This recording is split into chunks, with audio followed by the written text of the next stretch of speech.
Hello, everybody. I'm Lindsay Ferrier with Moms Matter. 23% of Florida's population is Latino, and Latina moms are huge influencers in their families. They could have a big impact on Florida's vote, and politicians are paying attention. So are we.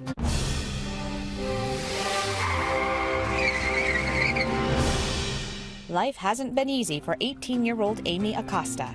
She had her son when she was only 16 years old, and she struggled in the role of single teenage mom. It's hard to find jobs. It's hard to get back to school.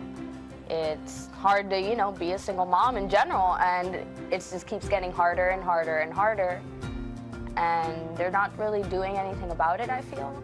By they, Amy is talking about politicians. At least in general in the Hispanic community, for us here, it's almost like there's nothing that we can do to change anything. There's no reason to vote. There's no reason to really care. So politics was never a big issue. Mother of three, Rose Garcia Corrigan, says it also has a lot to do with Latinos' history in the U.S. I think it's more because they're so used to not having their voices being heard that they figure, why bother? Studies show that Latinos care most about the economy and jobs. Healthcare is also a hot topic, and they're keenly focused on immigration law. Mom Celie Riccio explains why. I'm a U.S. citizen. I came here with my green card, but I identify with so many different people because you always hear about someone in your community, know someone in your area that might be here illegally or has had some issue regarding just not having their papers, and it's a big problem, and I'm glad to see that something's being done to it and that it's being addressed. Despite their voting power, each of these moms admitted to feeling disenfranchised and underrepresented in Washington.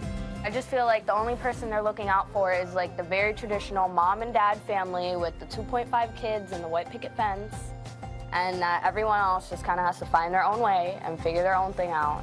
And while Amy and Celie plan to back Obama in November, for Rose, it's not that simple. Is there a chance that you won't vote just because you don't really like either of your choices? Sad but true. Republicans actually had the majority of the Latino vote until the 2008 election. Today, though, there are about 100,000 more registered Democrat Latinos than Republicans. It's going to be very interesting to see where this vote goes in November. For Cafe Mom, I'm Lindsay Ferrier. And you can follow Lindsay's journey to the conventions with us on HLNTV.com/Evening Express. And don't forget, I'll be live from the Republican National Convention all next week, bringing you all the action right here on HLN.